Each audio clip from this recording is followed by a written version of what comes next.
दिल्ली में पीएम नरेंद्र मोदी की अध्यक्षता में नीति आयोग की बैठक हुई। बैठक में क्या हुआ, क्या फैसले लिए गए, बैठक में शामिल विभिन्न राज्यों के मुख्यमंत्रियों ने क्या कहा, इस पर चर्चा बहुत कम ही हुई। इंडिया गठबंधन के स्टैंड से अलग विपक्षी पार्टी शासित राज्यों में केवल पश्चिम बंगाल की मुख्यमंत्री ममता बनर्जी इस बैठक में शामिल हुई और उन्हें बोलने के लिए समय नहीं देने का आरोप लगाकर बैठक से बॉयकॉट कर गई। ममता बनर्जी के बॉयकॉट के साथ ही वह चर्चा के केंद्र में आ गई और दिन भर के लिए सुर्खियों में रही। इंडिया गठबंधन के विरोध के बावजूद ममता बनर्जी की बैठक में शामिल होने और फिर बहिष्कार को लेकर अब राजनीतिक अटकलें लगनी शुरू हो गई हैं। सवाल ये किए जा रहे हैं कि आखिर ममता बनर्जी के निशाने पर मोदी सरकार थी या फिर राहुल गांधी और मल्लिकार्जुन खड़गे की अगुवाई में चलने वाला इंडिया गठबंधन, या फिर ममता बनर्जी ने एक तीर से दो निशाना साधा है।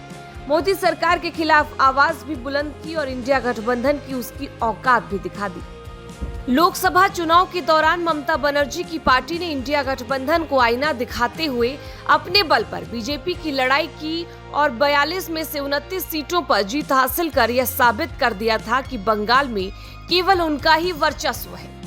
ममता बनर्जी बीजेपी के साथ साथ इंडिया गठबंधन की पार्टियों कांग्रेस और माकपा को भी उनकी जगह दिखा दी थी, लेकिन चुनाव समाप्त होते ही वह फिर से इंडिया गठबंधन में शामिल हुई और बीजेपी के खिलाफ आवाज बुलंद करनी शुरू कर दी और इंडिया गठबंधन के साथ चलने का ऐलान कर दिया।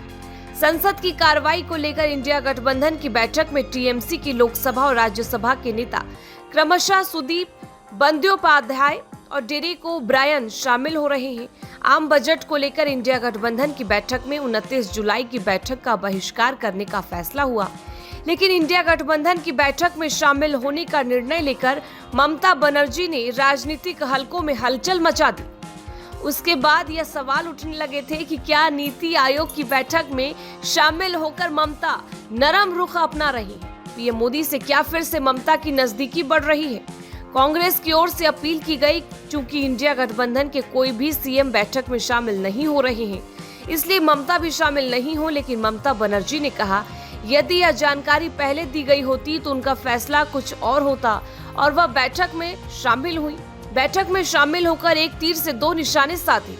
वह अब दिल्ली की राजनीति में चर्चा के केंद्र में आ गई। बता दें कि विपक्षी गठबंधन के 7 मुख्यमंत्रियों ने बैठक का बहिष्कार किया था।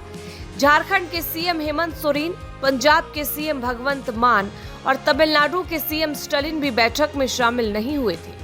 बैठक में केवल विपक्षी गठबंधन के सीएम के रूप में ममता बनर्जी शामिल हुई थी, लेकिन बैठक के बीच में ही उन्होंने शिकायत की तो उनका माइक बंद कर दिया गया। वह विपक्ष के बारे में बात करना चाहती थी। उन्होंने बजट में भेदभाव का जिक्र किया, लेकिन कहने नहीं दिया गया माइक बंद है, इसलिए वह बैठक छोड़कर चली। ममता बनर्जी की बैठक से बहिष्कार के बाद ही दिल्ली की राजनीति में हंगामा मच गया। केंद्रीय वित्त मंत्री निर्मला सीतारमण ने इस आरोप को खारिज कर दिया कि ममता बनर्जी की माइक बंद की गई थी। पीआईबी ने फैक्ट चेक का रिलीज जारी कर ममता पर गुमराह करने का आरोप लगाया। केंद्र की दलीलों के बावजूद तब तक ममता दिल्ली की राजनीति में चर्चा के केंद्र में दिन भर रही। नेताओं का कहना है कि बंगाल के मुख्यमंत्री ने एक तीर से दो निशाने साधे हैं। नीति आयोग की बैठक में शामिल होते हुए उन्होंने बताया कि केंद्र विपक्षी राज्यों को वंचित कर रहा है। उन्होंने बैठक में शामिल होकर यह संदेश देने की कोशिश की कि वह इंडिया गठबंधन की हिस्सा है और बीजेपी की भेदभावपूर्ण राजनीति के खिलाफ वह आवाज उठा रही है। ममता ने बंगाल की जनता को संदेश दिया कि वह मुख्यमंत्री के तौर पर राज्य की मांगों को मांगने गई हैं, लेकिन बीजेपी बंगाल के खिलाफ है। भाजपा के नेतृत्व वाली केंद्र सरकार के भेदभावपूर्ण व्यवहार के कारण बंगाली नहीं बोल सकते। उन्होंने अपने स्टैंड से इंडिया गठबंधन और कांग्रेस को भी यह संदेश दिया कि तृणमूल कांग्रेस को इग्नोर नहीं किया जा सकता है। खासकर ममता बनर्जी को इग्नोर करना भारी पड़ेगा। उन्होंने बैठक में शामिल होकर दिखा दिया कि विरोध कैसे किया जाता है। ममता बनर्जी के विरोध के बाद तमिलनाडु के सीएम एमके स्टालिन का बयान आया और उन्होंने ममता बनर्जी के खिलाफ बर्ताव के लिए मोदी सरकार की आलोचना की। आप सहित अन्य विपक्षी पार्टियों के नेताओं के बयान आए, लेकिन कांग्रेस की ओर से न तो राहुल गांधी और न ही कांग्रेस के अध्यक्ष मल्लिकार्जुन खड़गे का ही कोई बयान आया। केवल कांग्रेस नेता राजीव शुक्ला और जयराम रमेश का बयान आया और उन्होंने इसकी निंदा की।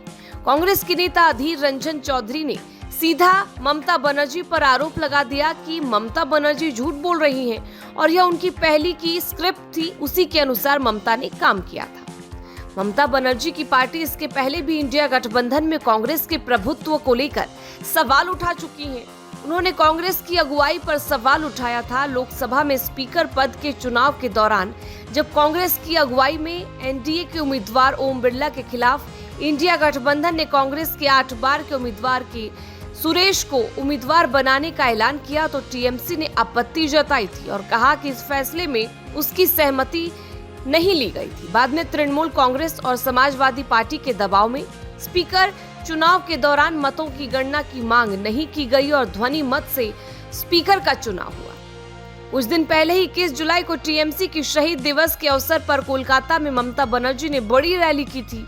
इस रैली में इंडिया गठबंधन की ओर से केवल समाजवादी पार्टी की ओर से पार्टी प्रमुख अखिलेश यादव ने शिरकत की थी। इस रैली से ममता बनर्जी ने कांग्रेस को यह संदेश देने की कोशिश की थी कि इंडिया गठबंधन के बीच भी अलग गठबंधन है और 2 बड़ी पार्टियां सपा और तृणमूल को नजरअंदाज कर कोई फैसला नहीं लिया जा सकता है और यदि कोई फैसला लिया गया तो इसका विरोध भी होगा।